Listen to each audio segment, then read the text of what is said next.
In this topic, we are separating solid from the mixture. Some solid turns directly into the gas when they are heated without becoming a liquid first. This is called sublimation. The solid sublimes into a gas. In sublimation process में जब आप किसी भी solid को heat करते हैं तो वो लिक्विड में टर्न नहीं होता बल्कि वो डायरेक्ट गैस में कन्वर्ट होता है. How does it this happen? Sublimation can be used to separate a mixture of solid in which one solid sublimes and the other does not. ठीक है. इस प्रोसेस में हम देखेंगे कि हमने दो सॉलिड लिए हैं तो उसमें से एक जो है वो सब्लिमाइज हुआ है बट दूसरा जो है वो नहीं हुआ. First, common salt sodium chloride and ammonia chloride are both compound containing chlorine. Ammonia chloride ये कंपाउंड है, इसको sublimize and salt does not. It also sublimise at lower temperature than required to melt salt. A mixture of ammonia chloride we put in the dish, heat proof dish, mixture of ammonium chloride and sodium chloride, and यहाँ पे हमने burner को put कर दिया.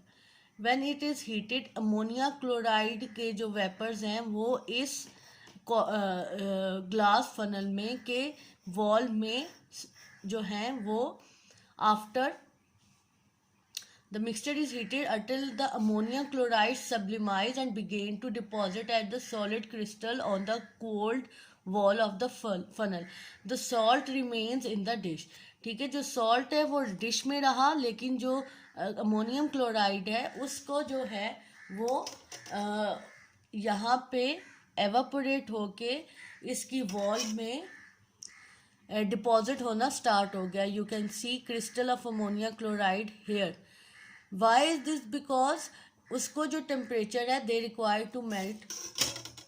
Ammonia chloride जो है उसका temperature उसको कम टेम्परेचर में वो मेल्ट होना स्टार्ट हो जाता है और एवापोरेशन का प्रोसेस उसका स्टार्ट हो गया है.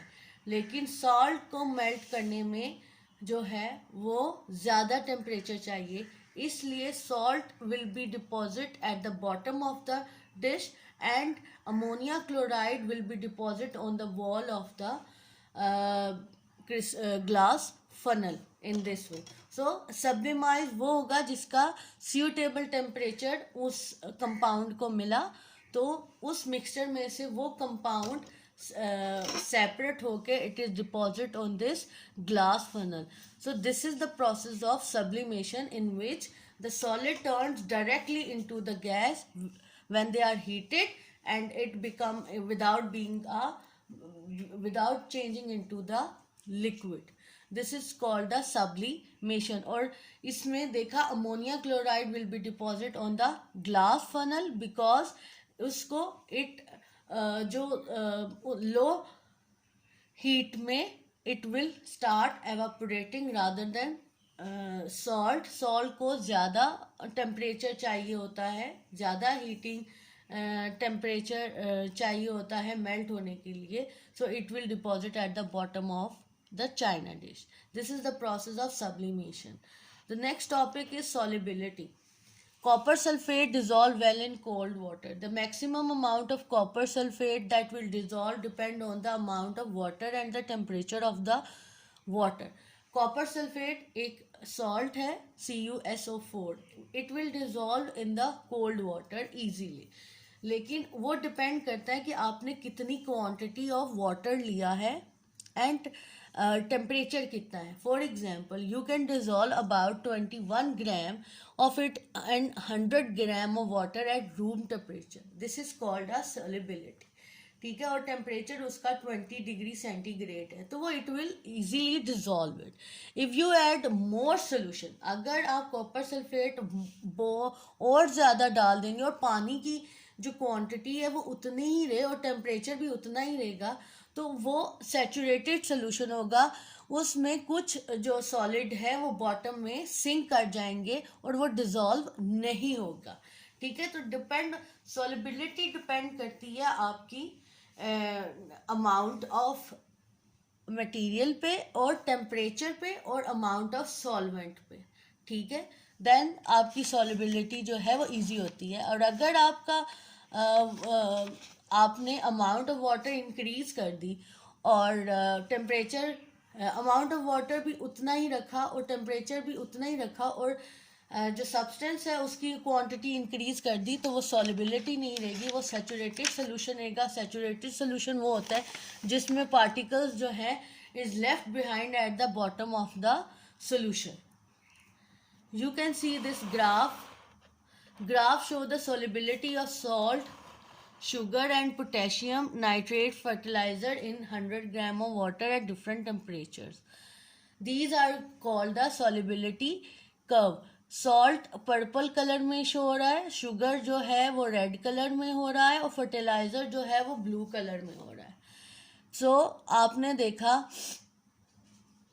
notice all the solubility of each solution at particular temperature is different.